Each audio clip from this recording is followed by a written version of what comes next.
Good morning, good morning, good morning, good people, fellow humans. And we spell that Huemonds, colorful nuts.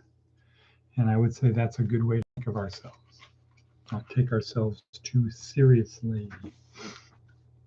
Today is Tuesday, August 12th, 2025. It's about 6 o'clock in the morning. Here we are in wonderful southwestern Nevada, west of Sin City, east of Death Valley, south of Area 51. Hard scrabble, sharp elbowed, gun toting, rootin' tootin' people. Pahrump or Pahrumpertucky, you choose. And so, as often we do, we'll say, "Good morning, Miss Trinkle, wherever you is." Bonk. I don't know why I do the part at the end, but I think it just kind of fleshes it out. I don't know. Anyway, here we are. Today is Tuesday. This is day 2 of week 1 of our neuroscience-oriented approach to success. This is the 4-week course. This is what we're going to be doing in the next 4 weeks, and then it's rinse and repeat. So this week is overview and orientation, where our goal is to answer 2 questions from a neuroscience perspective. Who am I? Why do I behave the way I do? So this week, overview and orientation, kind of getting what does that mean? It's not a, who am I? Who am I? No, it's not that. It's a physically, who am I? The cells in my body, the neuron type of cells, the dendrites that make up the cells, the synapses between 2 different neurons, spitting out neurotransmitters, chemical reactions, and electricity.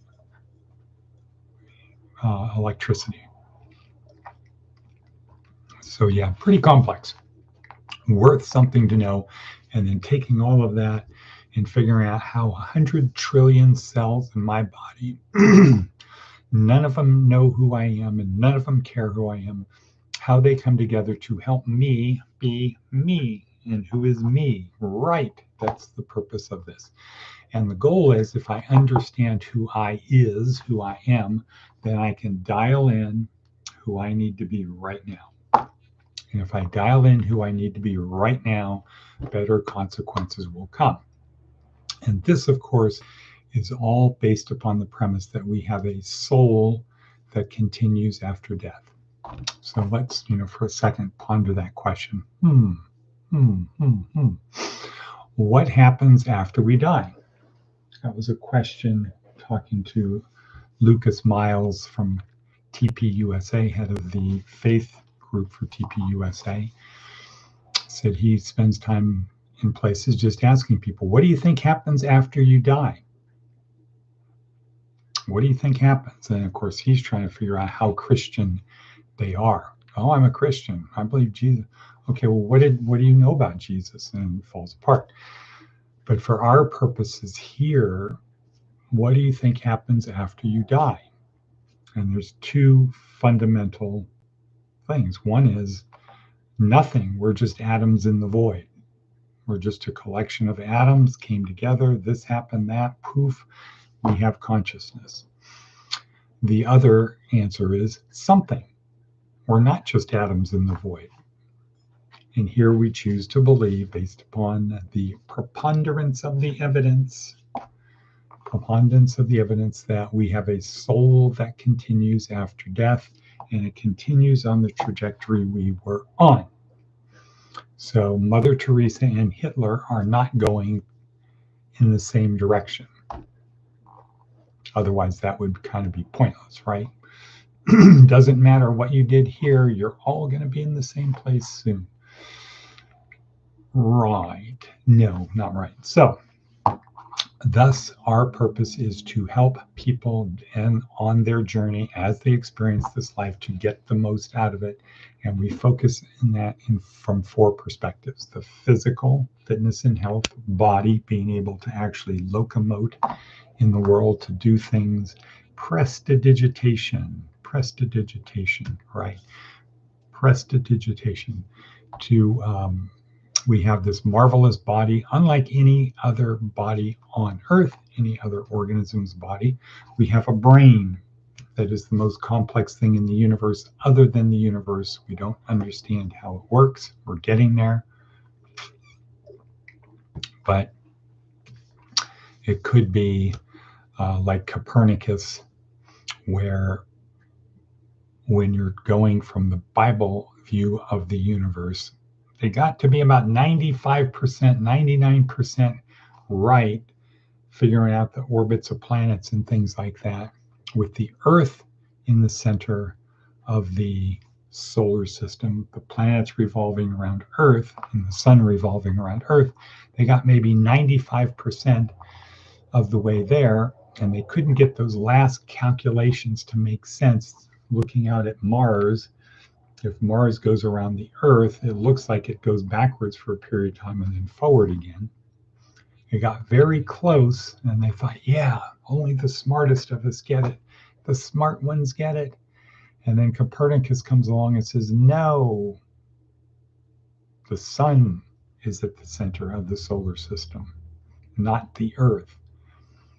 The stars don't revolve around the Earth. The planets don't revolve around the Earth. The sun doesn't revolve around the Earth. And then poof, everything became clear. So same thing here with the religion, spiritual side. Top of the morning to you. Bonk. Whatever that means. So that's why we are here. It's happening again. Okay. So, all right. Day 2, week 1, neuroscience-oriented approach to success.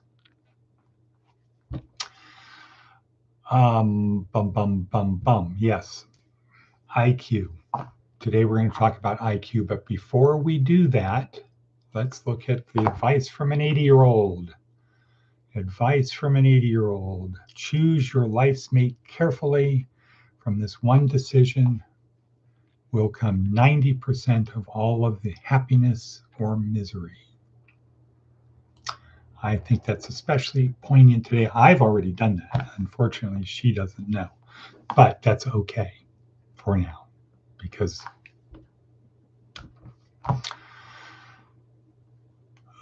Seth Godin. What does Seth Godin, our friend Seth Godin, have to say? After the shortcuts. Right.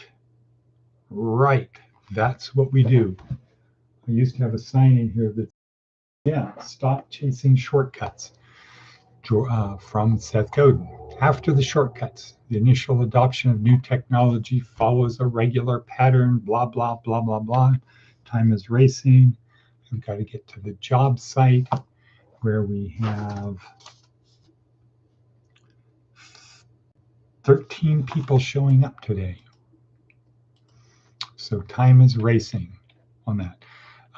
Let's see, anything else on our hit parade today? On our worksheet down below, please subscribe.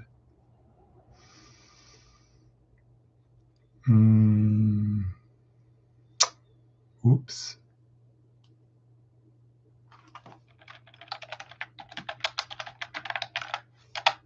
Okay, didn't get that one done. Didn't catch that. So let's talk about IQ. Let's talk about IQ. Let's talk about the Wonderlic test. Okay, what is IQ? Well, most of us, very few people really understand IQ. They think it's a measure of how smart you are. No, it's a measure of how much you know. Turns out there's two fundamental types of intelligence. One is what you know. One is how you can figure things out. And a lot of people confuse the two, thinking, oh, yeah, he's really smart. He can figure things out. He must have a high IQ. Well, so you could take somebody who was raised in the woods. He's a great hunter, trapper. He can really make, let's say, Robinson Crusoe from the Disney version. So he's got this wonderful tree house. Everything is there. All of these contraptions, animals helping him. You could say he has a high IQ. Well, you give him the SAT test and he fails. You give him an LSAT and he fails. You give him an ASVAB, he fails. Okay, so on the standard measure of IQ, how much you know, that is what IQ is.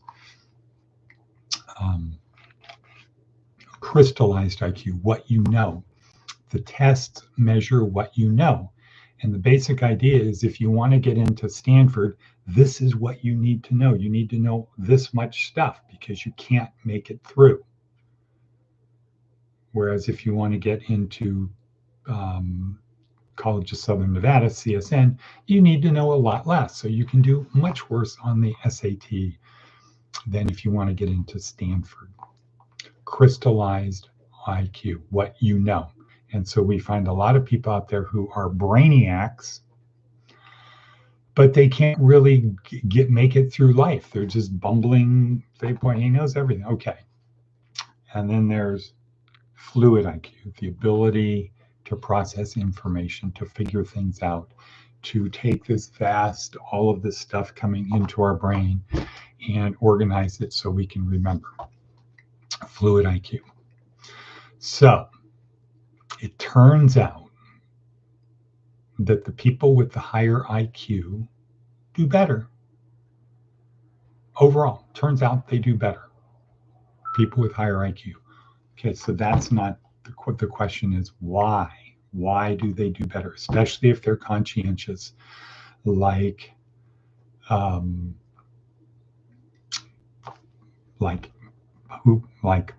whatever. If you're conscientious and you focus on a thing. So one of the things Jordan Peterson says is people who are highly conscientious, if you drop them off in a tree in a forest with an axe, they'll just spend all day chopping down trees. Versus people who are not conscientious, and what that means is they might drop them off in the forest and they'll spend time looking at the plants and the beauty of nature, etc. So people with a high IQ who are conscientious, that focus on getting a thing done, whatever they're on, do better. Why? Because they finish first. They're faster at it. And so you got two people starting the race. The person who's higher IQ is going to get the answer a little bit sooner. And he's going to be on the next problem, the next problem, the next problem, the next, and the gap gets wider. And finally, the person down here generally says, tap out. I'm going to quit competing with you because I'll never catch up.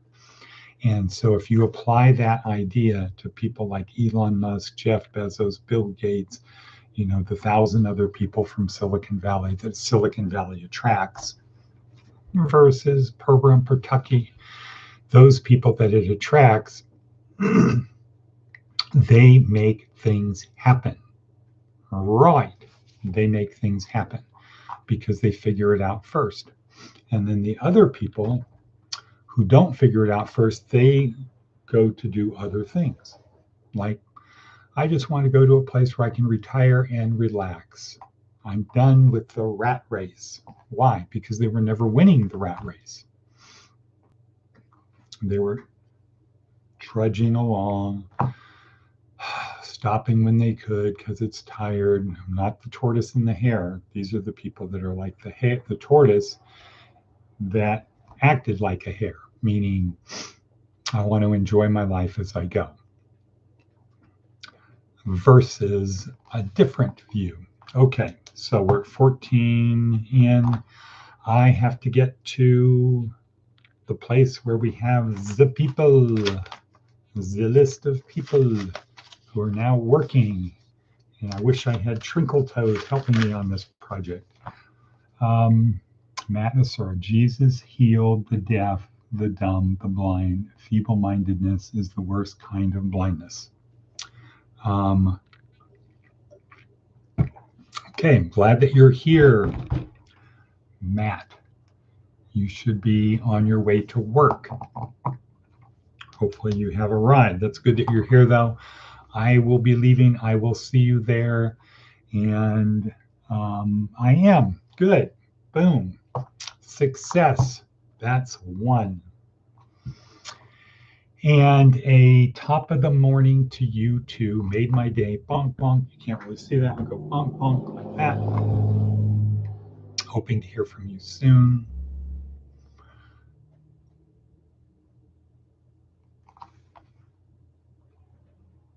Okay. And I will say and cut. Okay. Bonk.